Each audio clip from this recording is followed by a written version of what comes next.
the last few lectures, we have discussed the Fourier transform technique for the analysis of linear networks and systems.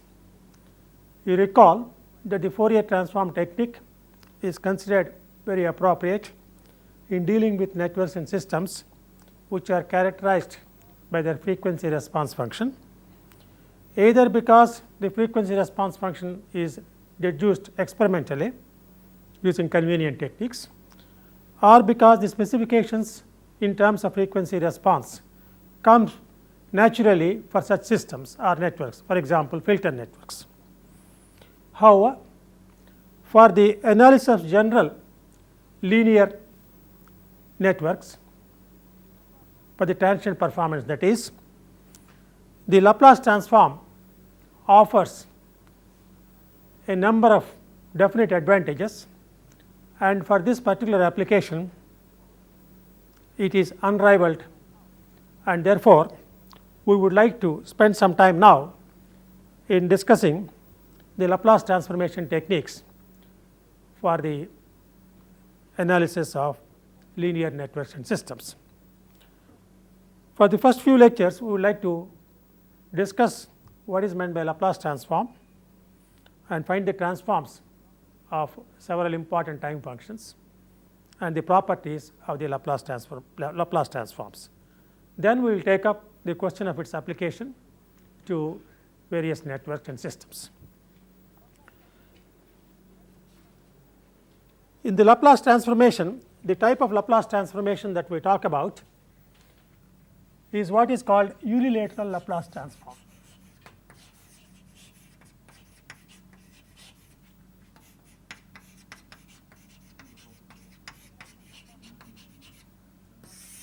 So, this is the type of Laplace transformation that we are going to talk about. What we mean by that is, we assume that f of t is 0 for t less than 0. So, our discussion will be limited to f of t which is 0 for t less than 0, that means causal time functions.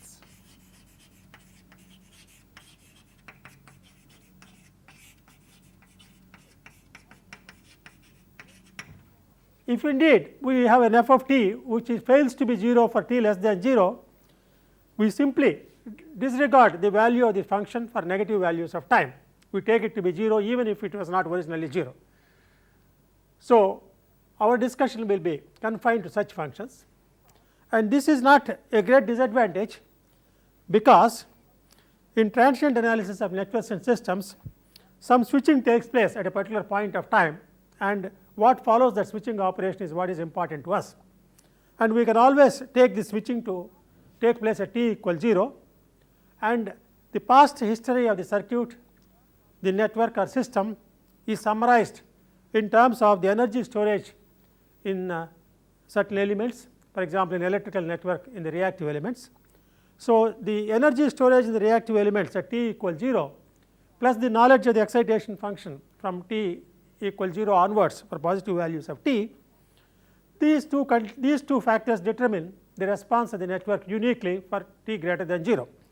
Therefore, if you know the excitation function only for t greater than 0 and process that, that will not entail any loss of generality, because the whatever is needed about the past history of the network is summarized by the conditions in the reactive elements. So, this does not lead to any loss of generality as far as transient performance is concerned.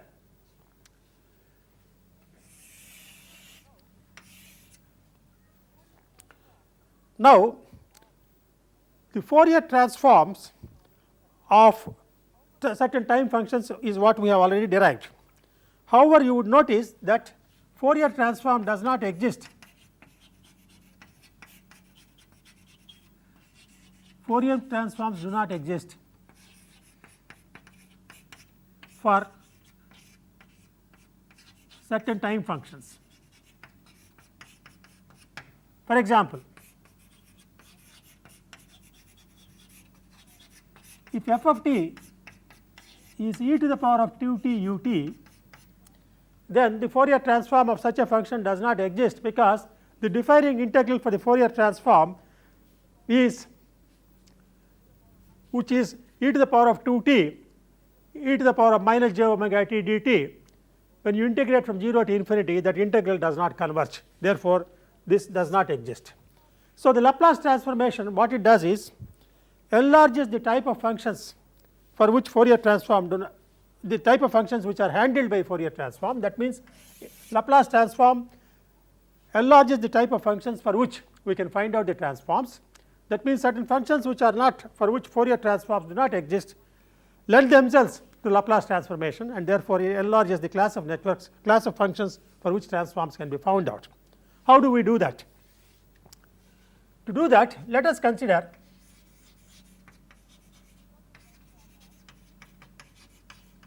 the Fourier transform of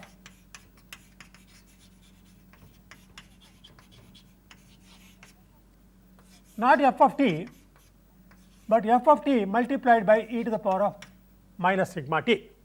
So, given in f of t, we do not find the Laplace, we do not find the Fourier transform of that as such. Let us consider f of t e to the power of minus sigma t, where sigma is chosen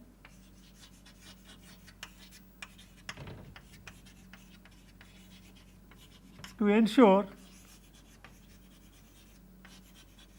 the existence of the Fourier transform of e to the power of minus sigma t f of t. So, even if f of t does not have a Fourier transform, if you multiply f of t by a suitable factor e to the power of minus sigma t, it is possible for us to have a Fourier transform. For example, if e to the power of minus 2 t is multiplied by e to the power of minus 3 t, then it becomes e to the power of minus t, then Fourier transform exists. So, let us see. So, the Fourier transform of e to the power of minus sigma t f of t by the definition is, I will consider Fourier transform of e to the power of minus sigma t f of t u t, because I mentioned we are assuming this f of t in our Laplace transformation technique to be those functions for which the value is 0 for t less than 0. To make it explicit, I am putting f of t u of t. Therefore, Fourier transform of f of t u t, this is makes it very clear that this product will have 0 value for negative values of time. This is equal to f of t e to the power of minus sigma t e to the power of minus j omega t dt. And since we are talking about f of t u t, the integrand has 0 value for negative values of time, therefore, this is 0 to infinity. Instead of minus infinity to plus infinity, I am taking to 0 to infinity, because f of t u t makes it 0 for negative values of time. So, f of t e to the power of minus sigma t e to the power of minus j omega t dt, and then this will be equal to 0 to infinity of f of t e to the power of minus sigma plus j omega t. Right. If the Fourier transform of f of t u t is f of j omega, then instead of minus j omega t, you have minus of sigma plus j omega t. Therefore, this will be a function f of sigma plus j omega instead of j omega, and this I will call f of s, where s is a complex variable having the dimensions of frequency and is given by sigma plus j omega. So, this f of s now, which is a Fourier transform of e to the power of minus sigma t f of t u t, is now expressed is also a Fourier transform, but instead of being a function of omega, we are treating this as a function of s. Now, the inverse Fourier transform, if you want to find out, inverse Fourier transform of this f of sigma plus j omega. How do we find this? The inverse Fourier transform of this must give us back the f of t e to the power of minus sigma t. So, f of t e to the power of minus sigma t, that is the inverse Fourier transform of this function.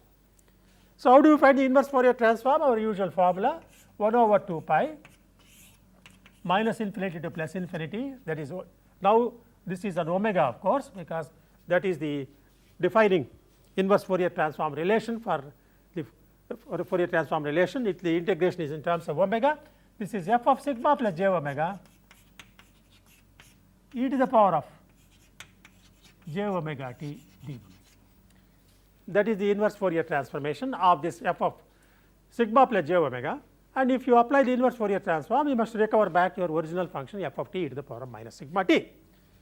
Now, from this you can multiply both sides by e to the power of sigma t, then you get this 1 over 2 pi.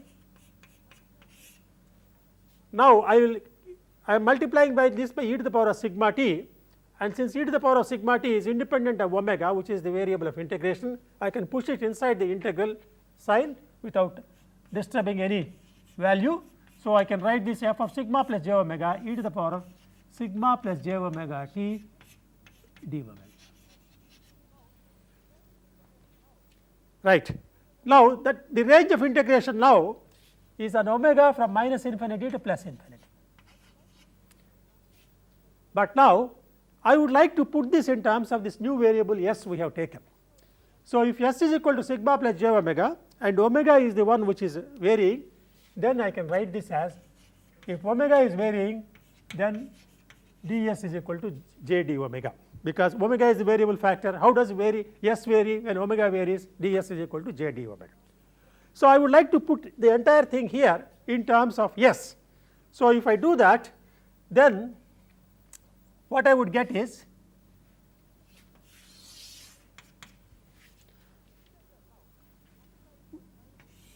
the integral now, when omega equals minus infinity, s will be sigma minus j infinity. When omega equals plus infinity, s will be sigma plus j infinity. So, it will be sigma minus j infinity to sigma plus j infinity, that is the variable of integration. F of sigma plus j omega is f of s, e to the power of sigma plus j omega t equals e to the power of s t, and since d omega equals ds upon j, I write this as ds, and ds upon j, so I will write this 1 over 2 pi j. So, this means that we are having f of t as 1 over 2 pi j sigma minus j infinity to sigma plus j infinity of f of s e to the power of s t ds. So, we have let us summarize what we have done so far. We are thinking of finding out the Fourier transform of f of t, but such functions of this type do not lend themselves to Fourier transformation. So, what we can do is we can try to decrease its growth by multiplying by a function like e to the power of minus sigma t, and choosing a suitable value of sigma, we can make sure that this function decreases with increasing value of t such that the Fourier transform integral converges. So, we are associating with f of t a convergence factor e to the power of minus sigma t, and this value of sigma is something which depends upon the particular f of t which you choose. Naturally, for each value of f of t there is a certain minimum value of sigma which we should have. We will see about that. So, after having borrowed this e to the power of sigma t minus sigma t as a convergence factor, we find the Fourier transform of e to the power of minus sigma t f of t ut, because we are going to talk about functions which are 0 for negative values of time. Therefore, the Fourier transform integration, instead of starting from minus infinity, can start from 0 itself, because the value of the integrand will be 0 for negative values of time. So, consequently, the Fourier transform of this will be f of sigma plus j omega, where instead of j omega we have sigma plus j omega, because that is now the variable which we would like to treat as the new variable. Yes. So, we have f of s therefore is f of t e to the power of minus sigma plus j omega t dt, which means f of t e to the power of minus s t dt. After having find out this f of s, which is f of sigma plus j omega, if you would like to get back your original function of time, first of all we find the inverse Fourier transform, which is f of t e to the power of minus sigma t, and multiply that by e to the power of sigma t, which then you get f of t, which is goes like this, and finally you end up with this.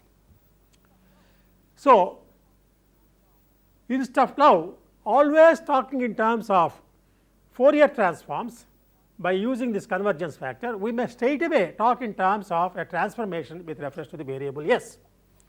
We can straight away say that given a function f of t, you have a transformation which is obtained by multiplying f of t by e to the power of minus s t and integrating from 0 to infinity, that will give you f of s. And once you have got f of s, we can get f of t in this manner using this inverse transformation, and these two relations constitute the two central relations as far as Laplace transformation is concerned. So, the origin of Laplace transformation as an offshoot of the Fourier transformation is what we have discussed now, but let us here afterwards straight away define the Laplace transformation relations and then study the various properties. So, given any function f of t,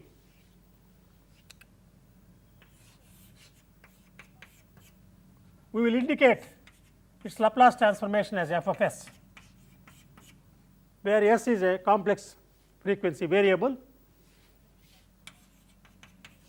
which is a real part sigma and an imaginary part omega.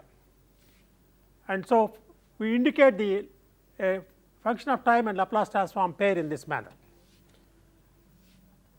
F of s is obtained from a given f of t by this defining integral 0 to infinity of f of t e to the power of minus s t dt. And this is called the Laplace transform integral. The inverse Laplace transform is obtained from the Laplace transformation f of s by this relation 1 over 2 pi j f of s e to the power of s t ds.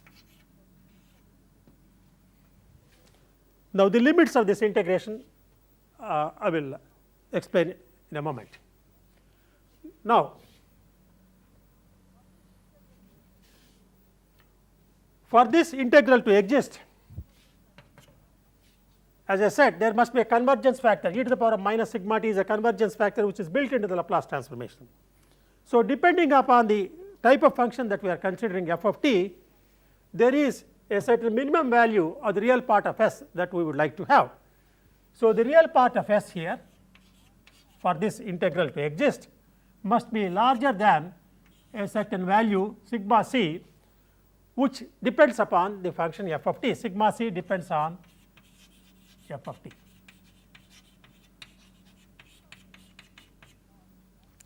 And this sigma c is called abscissa of convergence.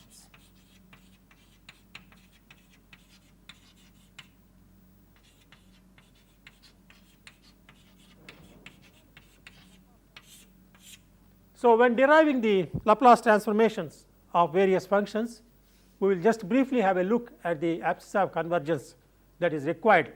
We assume the real part of s is greater than this.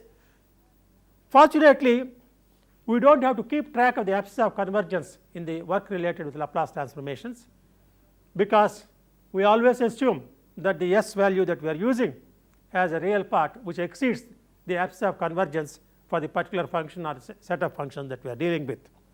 However, when you want to substitute a particular numerical value of s in certain cases, then you have to pay regard to the abscissa of convergence and make sure that the numerical value of s that you want to put into the expression satisfies that its minimum part is greater than sigma c. Normally, we do not have to bother about the abscissa of convergence in our routine work. Then, so in this transformation, that means if you take a this is your complex plane, S plane, sigma and omega. So, there is a certain abscissa of convergence sigma c. That sigma c depends upon the particular function that we are dealing with, as I mentioned. And in this integration that we are having, the inverse Laplace transform integration, we are, you recall that when we derived this from the Fourier transform theory, we said C sigma minus j omega j infinity to sigma plus j infinity. So, instead of that I will simply put C minus j infinity. So, C plus j infinity, where C is a value which is like this.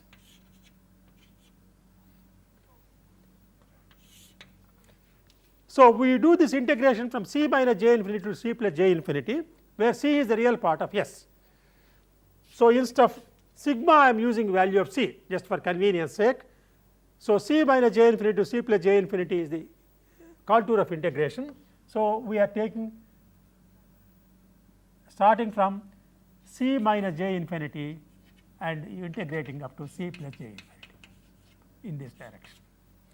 This is the what is called Bromwich contour.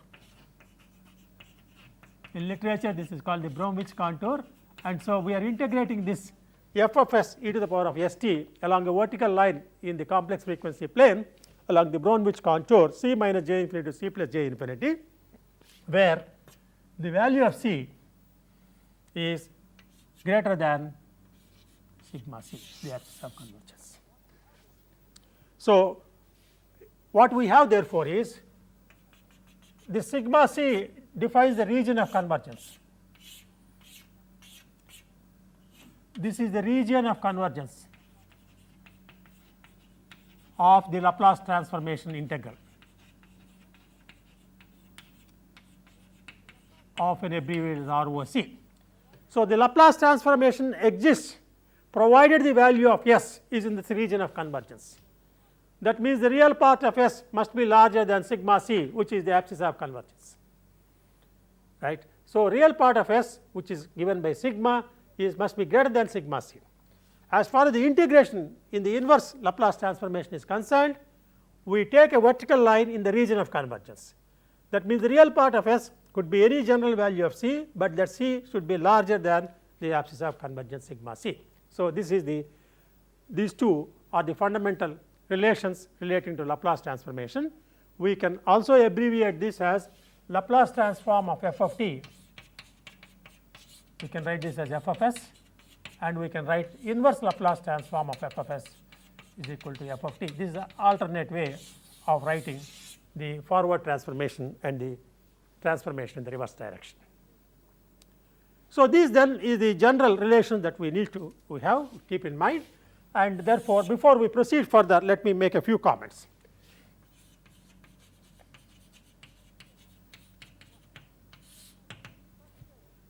One, we will first say that the real part of S is should be the axis of convergence, and this must be kept note of whenever we want to substitute numerical values of S, as I mentioned earlier. Normally, we do not have to keep track of sigma C in our usual routine work. Secondly, if f of t has impulses at the origin, then when you integrate from 0 to infinity, the impulse is sitting right at the origin. So, to take care of the impulses which are present in the origin, we need to integrate through the impulse. Therefore, we must start the integration from 0 minus. So, the Laplace transformation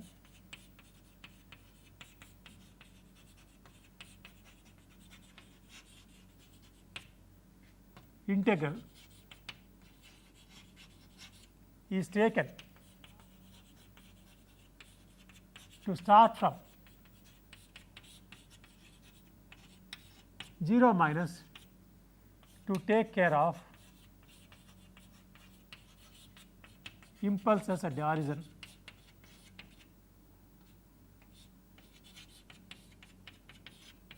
if any in f of t. So, f of s we take it as starting from 0 minus to infinity of f of t e to the power of minus s t dt.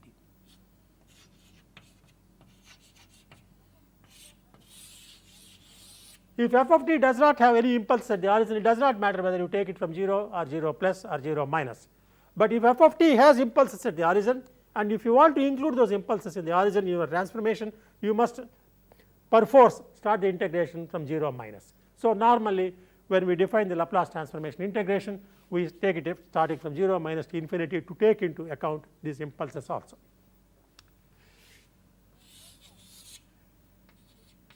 A third point which we would like to note is that in the complex frequency plane, this is the Bromwich contour, and we are taking the integration along this, and so as you move along this line, you are incrementing omega. So, you can say you can divide this entire contour into small intervals of width delta omega, and suppose you have the center point is omega I, then we can think of f of t as composed of elementary exponential signals of the form e to the power of sigma, suppose this is c, e to the power of c delta omega I t, e to the power of c omega I t, with a this is the exponential signal, but with a coefficient density given by f of s times delta omega over 2 pi, and we take the summation of all such signals. In other words, we take this as limit as delta omega tends to 0. Let me rewrite this more clearly.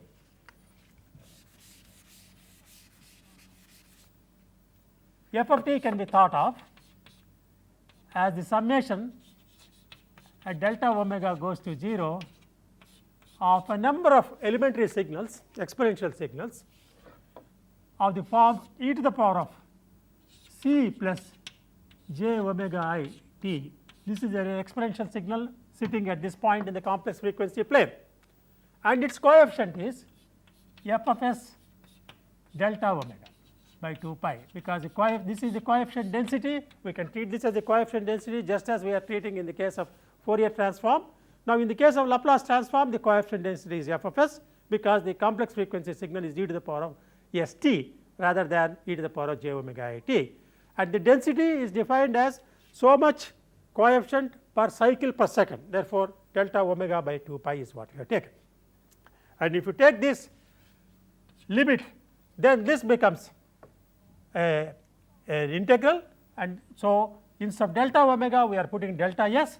Therefore, this can be taken as 1 over 2 pi j integral f of s ds by 2 pi j, ds by j becomes d omega, and then e to the power of c plus j omega I t is the running variable s, therefore e to the power of s t, and we take the limit from c minus j infinity to c plus j. So, this is the defining relation, inverse Fourier inverse Laplace transform relation. So, even here, just as in the case of Fourier transforms, we can think of f of t as composed of number of exponential signals of this value, where omega I runs from minus infinity to plus infinity along this Bromwich contour, and at each particular frequency, spot frequency, there is a certain coefficient density, and the coefficient density is given by f of s multiplied coefficient density is f of s, and so the coefficient of this exponential signal, which is concentrated in this small elemental width, can be thought of as f of s times delta omega over 2 pi. This is the coefficient density multiplied by the width. This is the coefficient of this particular exponential signal, and we take the summation of all such elemental signals along this line, then this becomes this integral. So, just as Fourier transform, Fourier integral splits up an f of t as an infinite summation of exponential signals e to the power of j omega t type, the Laplace transform also can be thought of as splitting up an f of t as a number of elementary exponential signals of e to the power of type e to the power of s t, where s is a variable along this Bromwich contour, and having a coefficient density equal to f of s, and therefore, the particular coefficient of e to the power of s t would be f of s ds over 2 pi j. That is what we are having. This is an interpretation which will be useful later when we talk about the system function h of s, just as we talked about the system function h of j omega when you are dealing with the Fourier transform theory. So, this is generally the what we need to know about the introduction to the concept of Laplace transformation, the defining Laplace transformation relation and the inverse Laplace transformation relation. Now, we will take up the question of Laplace transforms of various important time signals f of t and find out the abscissa of convergence for each of these in a routine fashion. We will do that, we will take that up next after having introduced ourselves to the concept of Laplace transformation. To start with, let us note the conditions for the existence of Laplace transform.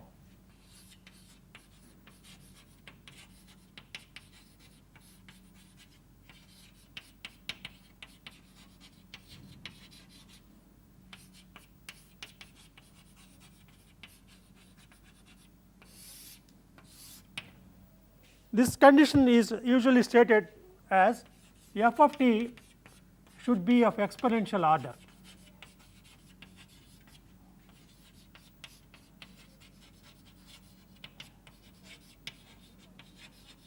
In other words, f of t cannot grow with for positive t more than an exponent of some value, or in other words, there exists some sigma real value such that limit as t goes to infinity of e to the power of minus sigma t f of t goes to 0. So, there must be some real value sigma such that as t goes to infinity, e to the power of minus sigma t pulls down the value of f of t to 0 to negligible proportions as t goes to infinity. For example, if f of t is e to the power of 2 t, e to the power of minus 3 t makes it go down to 0. So, depending on f of t, you can choose the value of sigma, and the sigma should be larger than the abscissa of convergence as we have seen, or we can put this as limit as t tends to infinity of e to the power of minus sigma s t f of t goes to 0 for some for real value of sigma, real value of s greater than some value sigma. So, that is what we are having. This is the abscissa of convergence. So, e to the power of minus s t times f of t, as you push t to infinity, must go down to 0, it becomes negligibly small. So, the value of real part of s, which must be satisfy this condition sigma c, which is the abscissa of convergence, which depends upon the particular function f of t that we have on hand. So, this is, in other words, to put this in a very compact fashion, we say f of t should be of an exponential order. Now, we will take up Laplace transformation of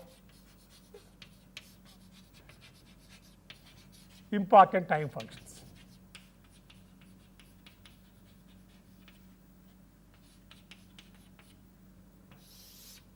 Important functions of time. Let us to start with, let f of t be delta t, an impulse at the origin. So, f of s equals minus 0 minus to infinity of f of t e to the power of minus s t dt. This is the defining integral for the Laplace transformation. And in our particular case, 0 minus to infinity f of t is delta t e to the power of minus s t dt. And what do we have? Any delta t e to the power of minus s t dt, the characteristic of delta t e to the power of minus s t, that means this is equivalent to delta t times the value of this function evaluated at s equals 0, that is 1. Therefore, in other words, we are integrating delta t dt over the interval 0 minus to infinity, which includes t equals 0. Therefore, the value of this is equal to 1. So, we have delta t has the Laplace transformation equal to 1, just like in the case of Fourier transform also delta t is equal to 1. This is also the same case here, f of s is equal to 1. So, I will write here a list of f of t and the corresponding f of s and the corresponding abscissa of convergence sigma c. So, as and when we derive the Laplace transformations, we enter them here. So, delta t, the Laplace transform is f of s. As far as the abscissa of convergence is concerned, it does not matter what value of s, what is the abscissa of what is the real part of s, it will always be 1. It does not depend upon this. So, we may as well put this as nothing. We do not have any special particular restriction on the real value of s. Okay. Now, let us take f of t as ut, unit step function. Then we find the Laplace transform f of s as 0 minus to infinity, and in this range of integration u of t happens to be equal to 1. Therefore, I can write u of t e to the power of minus st dt, and since u of t is equal to 1, I may as well drop that and write e to the power of minus st dt, because u of t in this range of integration is equal to 1. Therefore, this will be e to the power of minus st divided by minus s 0 to infinity. And now, at the upper limit is e to the power of minus infinity times t, minus s times infinity. So, if real value of s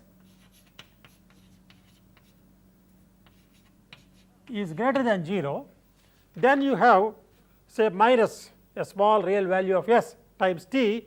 Therefore, this will be e to the power of minus sigma plus j omega t, where sigma is the real part of s.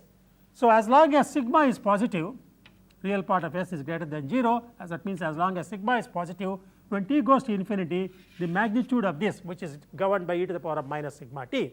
After all, this is equal to e to the power of minus sigma t times e to the power of minus j omega t.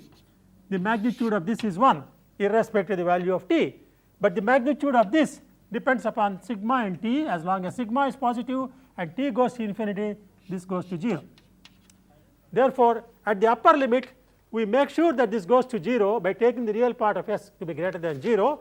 Therefore, that is what we assume, and so at the upper limit this is 0, at the lower limit when t equals 0, this is equal to 1. Therefore, this becomes 1 over s, and therefore, f of s, the Laplace transform of f of t, which is ut, will be 1 over s, provided we take the real part of s to be greater than 0, and that means the integral will converge only if you take that particular condition, and that means the abscissa of convergence for this sigma c happens to be 0, which is the real part of s, minimum value of real part of s that we should have. So, we have the relation now that u of t, the Laplace transform of u of t is 1 over s, and this Laplace transformation is valid as long as the real part of s is greater than 0 as positive. That means sigma c is 0, that means the real part of s must be some positive value which is larger than 0, of course. So, these are the two important functions for which we have found out the Laplace transformation. Let us move on.